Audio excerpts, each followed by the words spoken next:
बिस्मिल्लाहिर्रहमानिर्रहीम। अस्सलाम वालेकुम स्टूडेंट्स। बेटा आज के लेक्चर में हमने पढ़ना है वेपर प्रेशर। तो वेपर प्रेशर में मैं आपको ये चीज़ बताता जाऊँ कि जब हमारे मॉलिक्यूल्स इवेपोरेट होते हैं किसी भी लिक्विड के, तो वो जो मॉलिक्यूल्स बाहर को जा रहे होते हैं बेसिकली वो वेपर कहलाते हैं। वो बेटा एक प्रेशर के साथ एग्जर्ट होते हैं, एक प्रेशर के साथ एलिमिनेट होते हैं लिक्विड से, एक प्रेशर के साथ निकलते हैं। वो प्रेशर बेटा कहलाता है वेपर प्रेशर। अब वेपर प्रेशर क्या है? वेपर प्रेशर बेटा वो प्रेशर है वेपर्स का, जो कि वेपर्स अप्लाई करते हैं किसी भी लिक्विड में एक्विलिब्रियम पर, लेकिन एक ख़ास टेम्परेचर पर। अब बेटा ये क्या बात कर रहे हैं, ये चीज़ मैं आपको यहाँ पर बताता चलूँ कि लेट से इस डायग्राम को बेटा समझें। ये यहाँ पर लिक्विड है, ये लिक्विड के मॉलिक्यूल्स हैं। ये लिक्विड के मॉलिक्यूल्स क्या हो रहे हैं बेटा? इवेपोरेट हो रहे हैं। आप इसके एरो देख रहे होंगे कि ये अपवर्ड जा रहे हैं, लेकिन कुछ एरोज़ आप देख रहे होंगे कि वापस भी आ रहे हैं।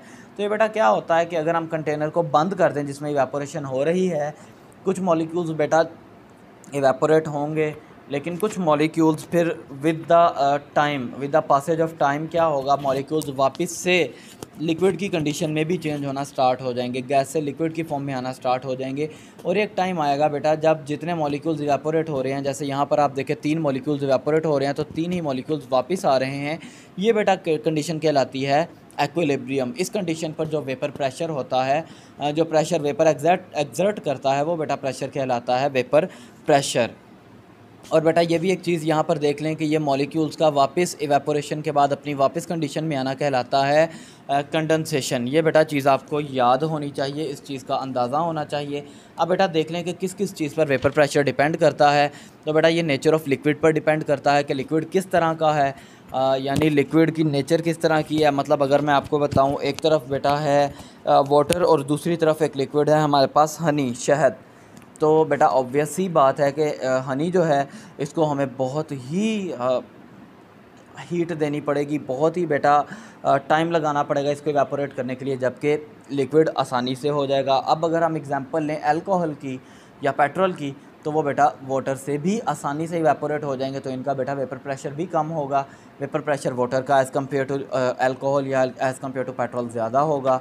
साइज़ ऑफ मॉलिक्यूल बेटा अगर आप देखें तो स्मॉल साइज़ मॉलिक्यूल्स जो हैं ये बेटा इजीली इवेपोरेट होते हैं, और लार्ज साइज़ मॉलिक्यूल्स जो हैं ये हार्डली इवेपोरेट होते हैं। स्मॉल साइज़ मॉलिक्यूल जो हैं इनका ज़्यादा प्रेशर होता है, और लार्ज साइज़ मॉलिक्यूल्स जो हैं इनका कम प्रेशर होता है। उसके बाद टेम्परेचर की बेटा अगर हम एग्जांपल लें, तो टेम्परेचर जो है हाई टेम्परेचर पर बेटा वेपर प्रेशर जो है बहुत ही ज़्यादा हाई होता है, लेकिन लो टेम्परेचर पर इसका वेपर प्रेशर भी जो है वो एवरेज होना स्टार्ट कर देता है। तो बेटा यहाँ पर हमने ऊपर एग्जांपल ली थी उसकी वाटर की और अल्कोहल की।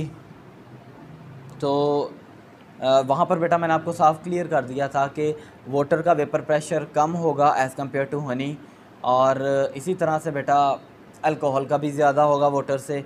ये चीज़ें डिपेंड करती हैं बेटा इसके नेचर पर। नेचर को बेटा आपने ठीक से समझना है, लिक्विड की नेचर को। और अगर इसमें कोई कन्फ्यूजन हो तो बेटा क्वेश्चन ज़रूर पूछिएगा, इसको बेटा घर पर तैयार कीजिएगा। Thank you.